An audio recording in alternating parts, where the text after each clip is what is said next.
Have you ever been asked a question that sounded harmless, yet something deep inside whispered that something was off? A soft voice, a polite smile, but the moment you answered, you felt the trap snap shut. That's the craft of the liar. They don't only deceive with statements, they deceive with questions. And if you can't see the mask, you'll end up doubting yourself, apologizing for nothing, and fighting yourself instead of them. The ancient Romans understood this. Seneca, Epictetus, Marcus Aurelius, they warned us centuries ago. A liar rarely attacks openly. They plant tiny doubts, then watch as you pull yourself apart. 2,000 years later, the technique hasn't changed, only become more subtle. Today, we'll break down the 5 most dangerous questions liars use to manipulate you. More importantly, you'll learn how the Stoics would answer, calmly, clearly, unshakably. By the end, you'll have the tools to make sure you are never anyone's pawn again. Stay till the end, and if this helps you, subscribe, not for me, but for yourself, so you never miss a lesson that sharpens your mind and strengthens your spirit. Question 1. Why are you being so sensitive? It sounds gentle, almost caring, but it's the gaslighter's first shot. Hidden inside the question is accusation. You're weak. You're imagining things. You're the problem. Think back. Ever pointed out something wrong and got laughed off? You're overreacting. You're too sensitive. That's not empathy. It's a weapon meant to break your awareness. Sensitivity isn't weakness, it's danger radar. The person who feels deeply usually notices cracks before anyone else. A wife sensing betrayal long before evidence appears. An analyst spotting tiny financial inconsistencies no one else sees. Seneca wrote, "We suffer more in imagination than in reality." Manipulators use this. They seed doubt until you start believing you're the issue. So what would a Stoic say? Calmly, "I'm not being sensitive. I'm being observant. Does that bother you?" One sentence, and the mask slips. Question 2. You trust me, right? This question isn't a request, it's a trap. Anyone who demands trust instead of earning it is already exposing their intentions. Trustworthy people never beg for trust. Their actions make the case. When someone insists, "You trust me, right?" what they really mean is, stop thinking. Stop questioning. Give me your mind. Epictetus warned, "You cannot learn what you think you already know." Liars twist this. They make you feel guilty for wanting proof, for being careful, for using common sense. A partner who hides their phone yet says, "Don't you trust me?" A business partner refusing transparency but whispering, "Trust me." That isn't trust, it's blind faith. And blind faith breeds betrayal. The Stoic response, "Trust is earned through consistency. Are you asking me to ignore my judgment?" Now they are under scrutiny. Question 3.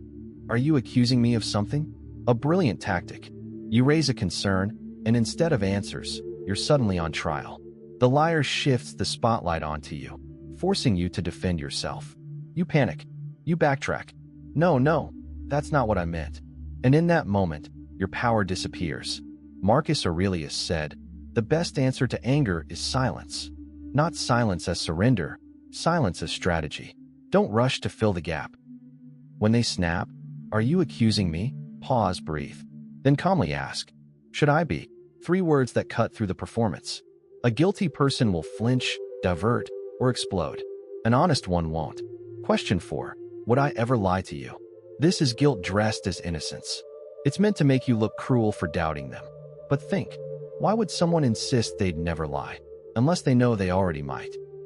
This question is theater, a performance designed to guilt you into silence.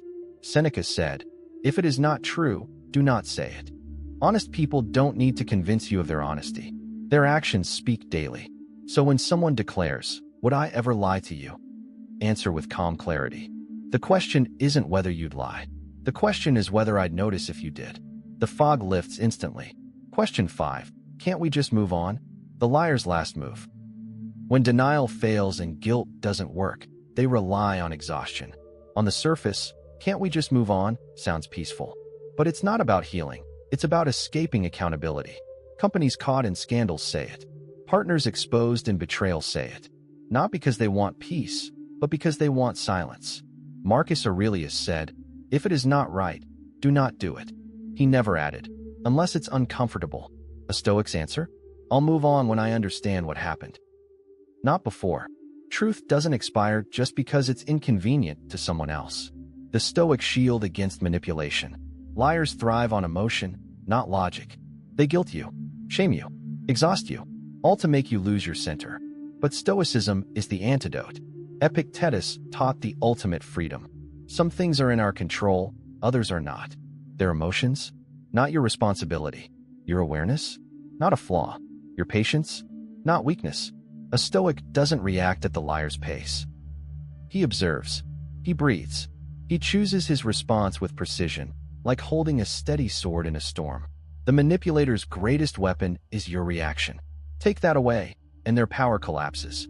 Conclusion: becoming unshakable. You now know the 5 questions liars use to control, confuse, and corner you. But you're not a pawn anymore. You're the player. The Stoic doesn't need to shout or prove himself. He sees clearly, and the man who sees clearly cannot be controlled. Remember, you are not harsh for seeking truth. You are not cruel for having standards. You are not weak for noticing deception. You are awake. And in a world full of shadows, the awake are feared. Choose calm. Choose reason. Choose clarity. If this message resonates, like, subscribe to the Stoic Habit, and share with someone who needs strength today. And write 3 simple words in the comments. I choose clarity.